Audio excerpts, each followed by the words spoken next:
आपके हृदय में विराजमान प्रभु को मैं प्रणाम करता हूं और आज संतों का संदेश लेकर के आए हैं। उसमें संत का एक कार्य है समाज को सुधारने का। एक सबसे बड़ा शब्द पूरे विश्व के अंदर चल रहा है जिसको कहते हैं व्यसन।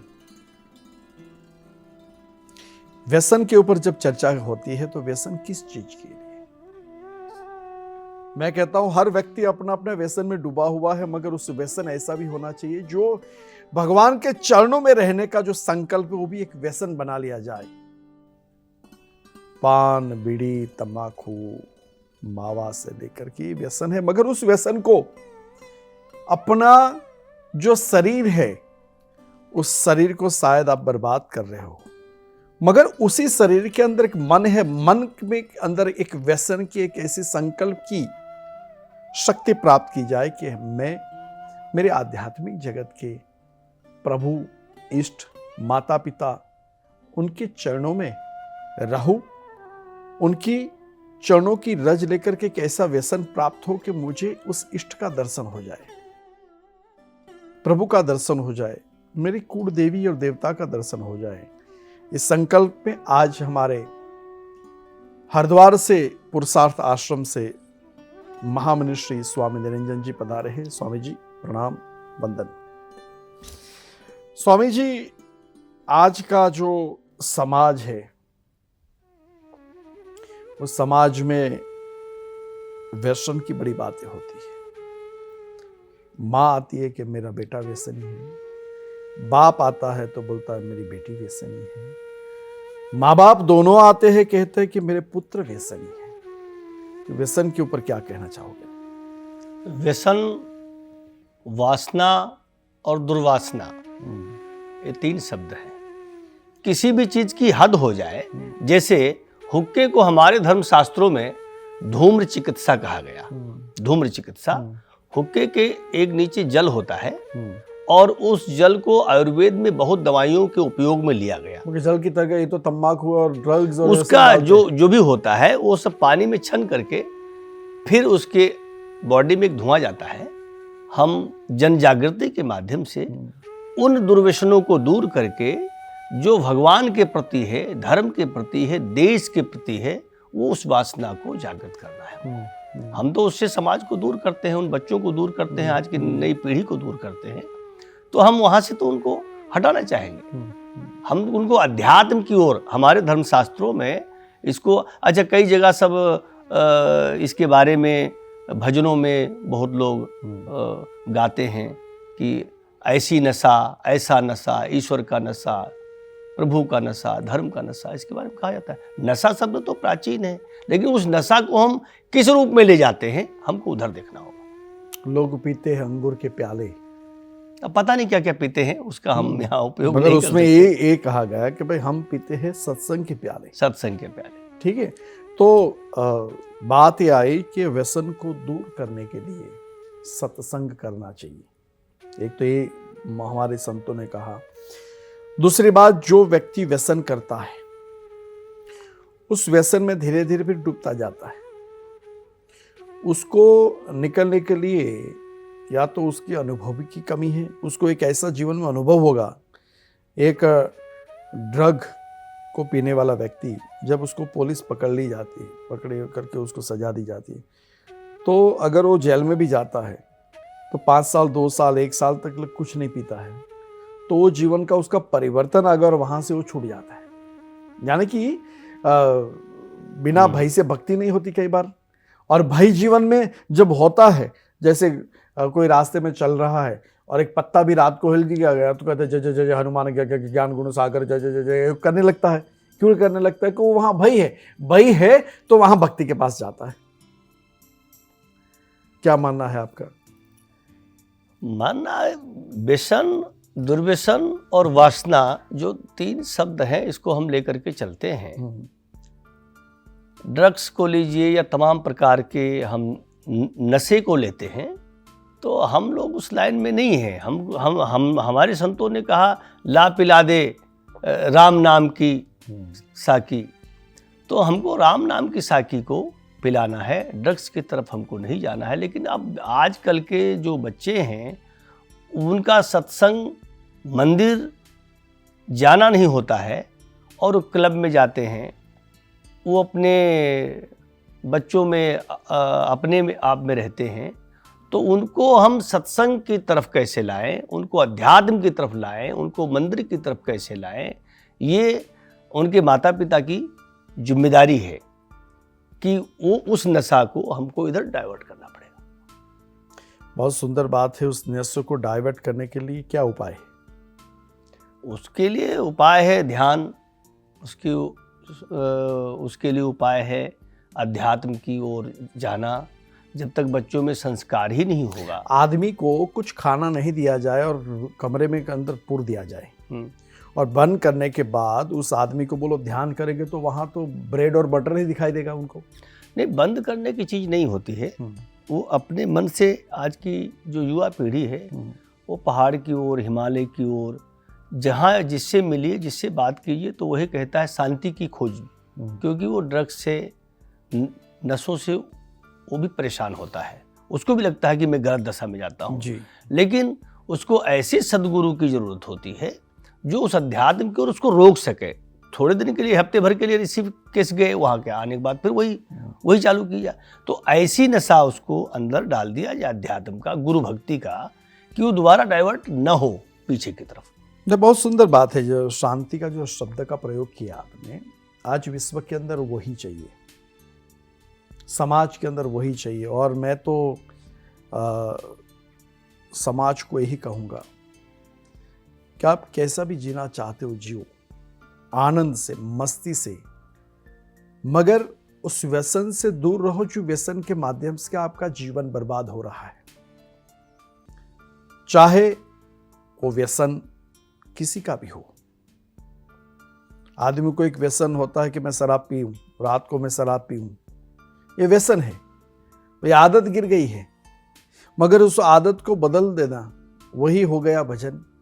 आदत को कैसे बदलना है, उस आदत को बदलने की क्रिया ही एक सत्संग होता है।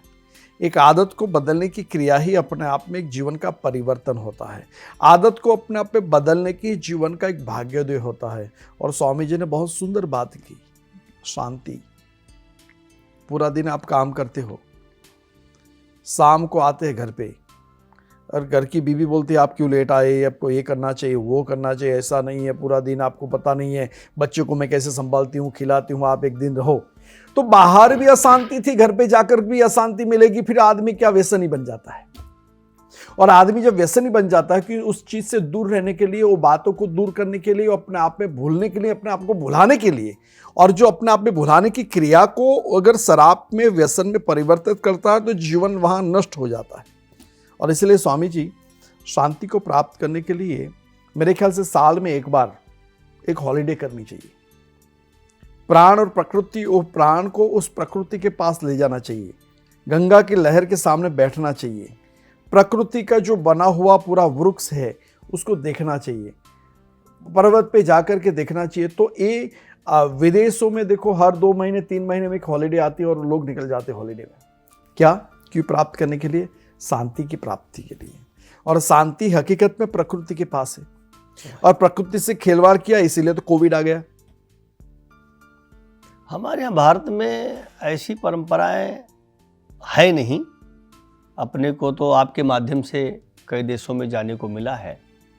तो वहाँ आपने एक शब्द कहा था कि यहाँ पर 6 दिन लोग काम करते हैं, लेकिन जो हफ्ते के 2 दिन बचते हैं तो राजा की तरह वो जीते हैं। वो चले जाते हैं समंदर के किनारे, प्रकृति में, कहीं पर भी जाते हैं, लेकिन 2 दिन में जो उनकी एनर्जी डेवलप होती है, वो पूरे चार्ज करती है, फिर वो 6 दिन काम करते हैं। ये व्यवस्था हमारे यहाँ भी शुरू हो रही है, लेकिन हो गई है, काफ़ी लोग जाते हैं। देखिए, प्रकृति और नेचर बहुत समय तक अच्छी नहीं लगती है। ये ज़्यादा से ज़्यादा 24 घंटे, 2 दिन, 3 दिन, 4 दिन, इसके बाद आदमी नीचे की ही ओर भागेगा। और नहीं, इसीलिए तो अमृत के ग्लास भर के नहीं पिया जाता है, अमृत के बूंद पिए जाते हैं। ठीक है ना, पानी को ग्लास भर के पिया जाता है। वो पहाड़, वो नेचर, वो प्रकृति अमृत का बिंदु है। आप जाइए शांति के साथ, वहाँ सब कुछ घर में छोड़ जाइए और उस नेचर और प्रकृति में अपनी बैटरी को, अपनी ऊर्जा को चार्ज कीजिए और फिर पुनः आकर के अपने कार्य को कीजिए, तभी शांति मिल सकती है। पैसे में शांति नहीं है, धन संपत्ति में शांति नहीं है, अंत में उसको शांति प्रकृति की गोद में ही मिलेगा। तो उसको प्रकृति की ओर यात्रा करनी चाहिए। शांति का भंग कब होता है? जब जरूरत से ज़्यादा चीज़, जैसे कि जैसे आपने कहा कि धन में शांति नहीं है, बिना धन से तो चलता नहीं है। अब फ्लाइट की टिकट लो तो धन से चाहिए, आप खाना खाने के लिए जाओ तो धन से खाना खाओगे। अति मगर वो लक्ष्मण रेखा से बाहर जब जाते हैं, अति जो हो जाता है, अति होते ही अशांति प्राप्त हो जाती है। और अशांति को दबाने के लिए लोग व्यसनी बन जाते हैं। एक आदमी था, मैं जानता हूँ, एक मेरे परम मित्र थे, वो एक लड़की के प्यार में डूब गए थे और सुसाइड करने निकले थे। अच्छा, हाँ ठीक है, ऐसे केस आपके पास आते रहते हैं। तो सुसाइड करने निकले थे, तो शराब पीना तो ठीक है, मगर सिगरेट बहुत पीते थे, बीड़ियाँ बहुत पीते थे। मेरा भाव यही है कि व्यसन शराब का भी होता है, व्यसन प्यार का भी होता है, व्यसन धन का भी होता है।